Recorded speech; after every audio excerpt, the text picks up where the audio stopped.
ààrẹ nínú ọjà sọ pé celebrity ò lọ sọ́jà ó kàn ní tí celebrity bá máa jáde lọ ṣe shopping báwo ni ọkọ mi Alhaji Túndé tí celebrity bá máa lọ ṣe shopping wọ́n lè lọ shopping mall kì í ṣe pé kí celebrity lọ síbi tí wọ́n ti ń sọ pé ẹ bá mú rodo mẹ́ta ẹ bá mú bọ́kọ̀tọ̀ ó rí pé iṣẹ́ celebrity wọ́n ṣe máa sọ pé celebrity life is expensive ṣé mi ní lọ sódò ẹran bí mo ṣe ń lọ láti jọ ní Alhaji ṣe rántí ṣé tẹyẹ ojú ọ̀rẹ́ tá a máa ń lọ lọ́nà trímù ìmọ̀ ni ẹ bá mú ṣàkì ẹ bá ń fọ ìrọ̀ mi lè ṣe màá yá àwa house girl tí ó bá mi ṣe ni àbí kí lọ order oúnjẹ rẹ́sọ́rántì Lizzy afẹ́kọ̀ọ́ wọ shopping mall láì wọ mo rí pé tún ti mú ní kọ́ọ̀bù yẹn náà bó ṣe jáde ní ìṣó tún ti fi kọ́rùn ẹ gbà wá o ẹ̀sìn mu lè ṣe lèmi àti mọ̀ pé ẹ̀sìn ò lè ní báyìí ní kọ́ọ̀bù ní Lizzy fi ń jalè yìí kiri mo mú rẹ wálé ní tí n bá ti ń lu agogo yìí fún ẹ tí n bá ti bẹ̀rẹ̀ ṣó lé ní kí ìpè ọ̀run kó máa jẹ wà mọ̀ pé ó lè pé ṣó ṣẹ̀ṣẹ̀ ń ṣàdàbí fún wa ni ṣí ọ̀kẹ̀lẹ̀bẹ̀ àmọ́yé àdàbí ó ti ń ṣe àdàbí ẹ̀ láti bí ọdún 5 umi òṣòrí gọ́dẹ̀ ṣètìrí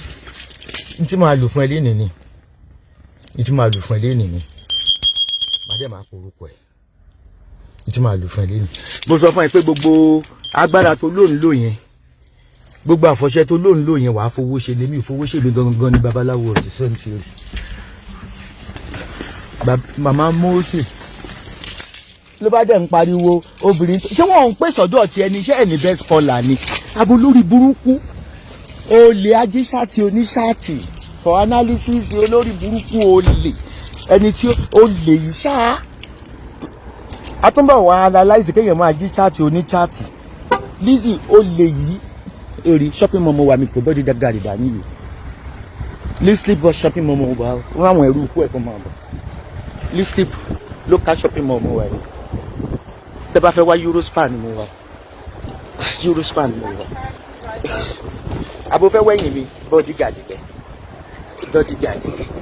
nígbà iṣẹ́ ọwọ́ mi mọ́ iṣẹ́ ọwọ́ mi mọ́ náà ó lè ní wọ́ ó lè òkè ń ṣíjú ní lọ́sàn àti lóru ó lè kì í ṣíjú ní lọ́sàn àti lóru ó lórí burúkú ọmọ òṣì ọmọ òfò ọmọ rádaràdà afẹ́rí tó bá lọ skul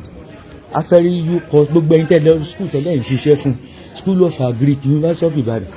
yúkọ service uniform ní afẹ́rí tó sọ́fíìsì mo wà máa bá yín sọ̀rọ̀ lẹ́ta.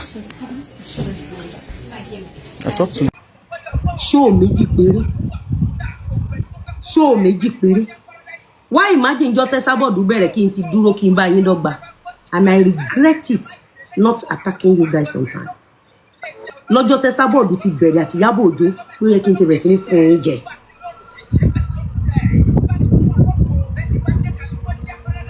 Aburú tí ẹkún Ẹsábọ̀dù àti Ìyábọ̀ Òjó ṣe ẹ mọ̀ wípé ó máa bá ẹnìkan jẹ nìkan lọ. Ẹ mọ̀ ẹ máa jẹ ẹ máa mu àwọn yín mi láka. Gbogbo ohun tẹ́ bá fẹ́ ṣe ẹ lọ ṣe. Ìyábọ̀ Òjó tí ò lọ́kàn lé wọ́n á jẹ́ kó máa dàwọ́ ríboríbo o mọ̀ pé tọ́kọ ẹ bá láṣeyọrí ọwọ́ ẹ ló wà o mọ̀ pé tó bá kù díẹ̀ káàtó fọkọ ẹ wọ́n láyé máa bèrè ọkùnrin lọ́kọ ẹ ó lè máa tẹ̀lé ẹ kó máa pẹ́ but deep down nínú ẹ he surely knows if you are giving him peace of mind if you are giving him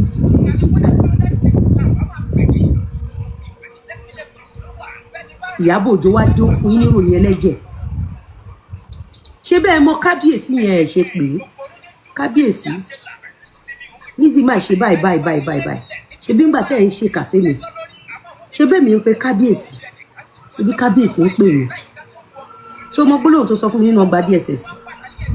ó ní ẹ ṣe bí wà tó sábà tí ń ba yàrá yín jẹ́ tẹ́lẹ̀ ká tó gbádùn lọ fún statement tó sọ ni ọ̀run abiyẹ́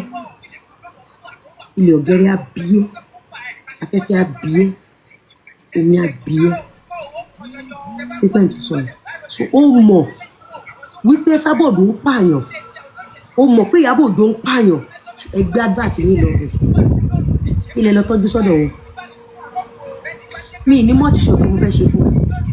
sórí fídíò tó wà lọ́wọ́ mi òun ni màá máa fi gbàdúrà tẹ́sábọ̀dù bá ti ń wá fún mi àwọn tẹ́sábọ̀dù ń polówó fún ló máa jẹ̀yà a second offender.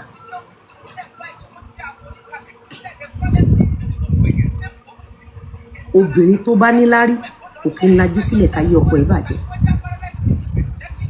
Nígbà tí mo sanwó ilé Fọlá ó rò pọ́ dẹ̀ ní mi nì torí mo mọ̀ pé Fọlá lè jíjọ́ kan kó lóun fẹ́ bá yé Mr. Lawal jẹ́.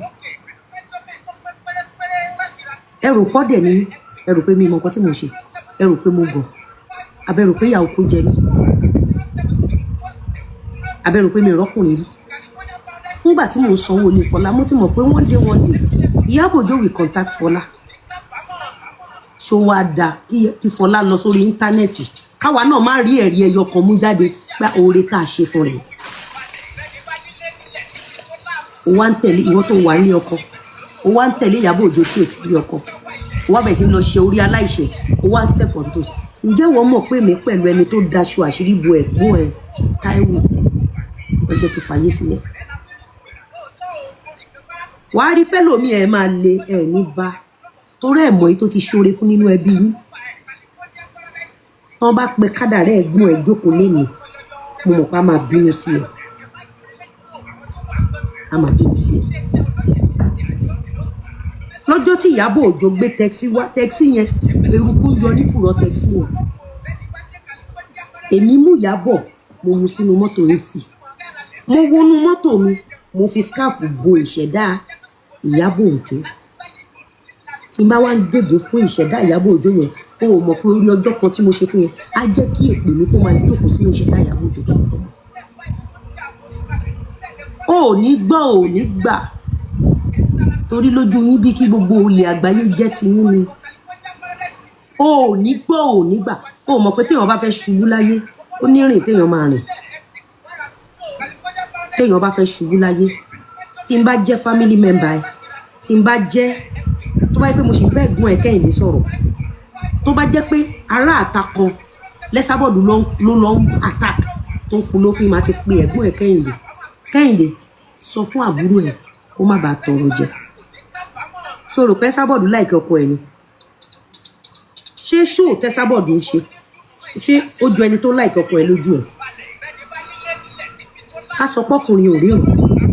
ká sọ pọ́kùnrin ò gbọ́n, ṣe bóbìnrin ni wọ́n. Ṣebí aims and objective is for you to assist your husband. When did hatred become your option? O ti gbàgbé pé bí aṣẹ́wó ṣe máa ronú kọ́ lóníṣòwò ṣe máa ronú. O ti gbàgbé wípé ẹni tó bá gbé ọjà sílẹ̀ tó ládírẹ́sì bó ṣe máa ronú kọ́ nírú Ìyábọ̀ Òjó tí ò ládírẹ́sì ṣe máa ronú. O ti mess up already and you will live to face it.